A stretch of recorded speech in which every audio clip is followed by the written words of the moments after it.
tout le monde est curieux de savoir s'il y a une continuité. Comme je t'avais dit tout à l'heure, je vais revenir un peu en arrière à la série, The série H. Donc tout le monde est curieux de connaître, de savoir s'il y a une continuité, surtout qu'on a vu récemment une photo du trio de H, d'Eric et Ramzy. Oui, bah écoute, on ne s'est pas quittés, tu sais qu'on est vraiment amis dans la vie. J'étais encore avec Ramzy hier, on s'aime beaucoup. Écoute, H a été un tel raz-de-marée dans nos vies, tu vois, c'est comme une très jolie toile, et t'as pas envie d'y toucher, t'as envie de laisser ça comme ça dans l'esprit des gens. Si on faisait H, je pense que tu serais déçu, parce qu'on a un peu évolué, parce que les gens s'attendront à quelque chose, et quand tu t'attends à quelque chose, t'es forcément déçu. Nous, notre métier, c'est de surprendre. Ouais. C'est la surprise, tu vois. C'est ça le propre du rire. Mais Inch'Allah, on va essayer de vous surprendre avec ce trio. D'accord, bah, on a hâte, en tous les cas. Et dans la vraie vie, est-ce que vous êtes un peu comme dans H? Ça m'intrigue aussi, parce que tellement ça a l'air d'être vrai. C'est-à-dire un peu ouf, quoi. Oui. Malheureusement, oui. Chichuir, un petit peu. Mais bah, heureusement, hein. S'il n'y a pas de folie, il n'y a rien, tu vois. Ouais. Bon, malheureusement, oui, non, mais parce qu'il faut que je grandisse maintenant, il faut que je me responsabilise. J'ai des enfants, j'ai une femme, et malheureusement, c'est mon fils qui m'éduque, là, tu vois. Il faut que j'atteigne la majorité un jour.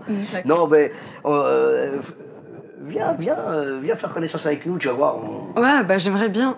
Ouais, j'ai jamais vécu 2 fois la même journée, alhamdoulilah, et c'est vrai que j'aime pas être sérieux. Là, je le suis parce qu'il faut répondre et être compris, mais sinon, d'une manière générale, j'aime bien quand c'est n'importe quoi.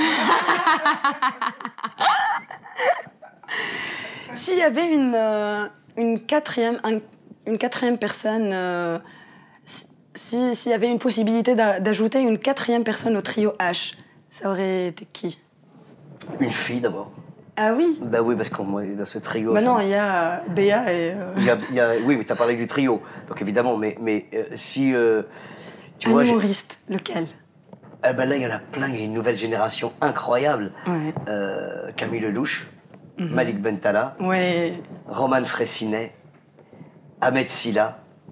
Ils sont tous un peu flippés, tu vois.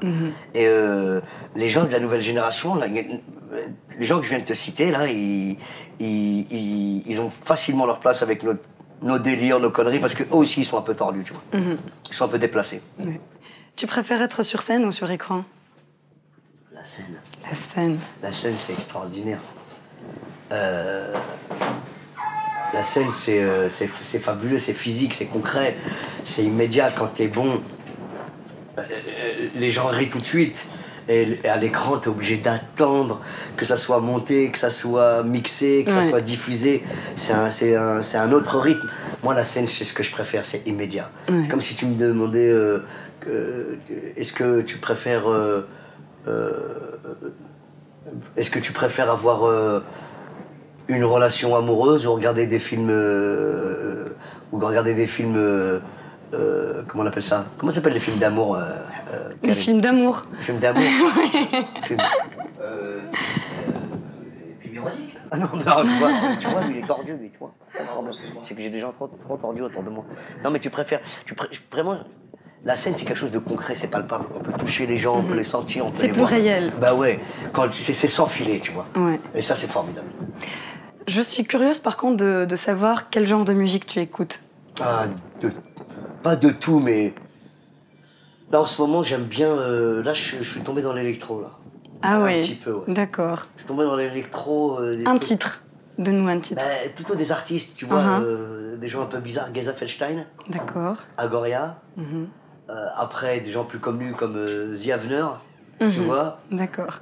Plus commercial comme Petit Biscuit, tu vois. Ouais. Mais en rap, en afro-trap, MHD. La puissance, MHD. Et puis, j'aime beaucoup des gens comme Booba, comme Kalash. Et puis l'éternel Barry White, Marvin Gaye. Ça fait quoi de gagner la coupe, de remporter la coupe après 20 ans? Eh ben, franchement... Tu peux me répondre en improvisant comme ça, comme d'habitude? 20 piges, mais c'est dans l'ordre des choses. Tous les 20 ans, les Français ils se réveillent. C'est la 2e étoile, on a une équipe extraordinaire. On a des très très bons joueurs, mais moins bons que Maloul. C'est la seule chose que j'ai à dire. Et si Maloul veut jouer avec nous, sache on a besoin de passeurs décisifs. Donc Maloul... T'es obligé d'y en mettre. Maloul. Et sinon, il y a un statut sur les réseaux sociaux qui circule en disant que finalement l'Afrique a remporté la Coupe du Monde. Ouais, t'en penses quoi? Je trouve que c'est pas faux. C'est vrai. Ben oui, attends. Là, moi, je trouve ça sublime parce que, d'une certaine manière, ce sont les fils d'immigrés qui ont donné cette Coupe du Monde aujourd'hui. Ouais. Pas tous. Évidemment, il n'y a pas que des fils d'immigrés dans cette équipe, mais on est très fiers de voir qu'il y a une espèce d'intégration positive, constructive, qui a fait en sorte aujourd'hui de faire briller le monde entier, la France dans le monde entier. Et c'est essentiellement des Noirs. Ouais. Ça fait plaisir. Ouais. C'est extraordinaire. C'est formidable. C'est dans l'ordre des choses. Une chose que je veux te dire, en fait. But I want to tell you something in English. I hope that you will understand me. Yeah. So, Jamal. I try. I want to thank you.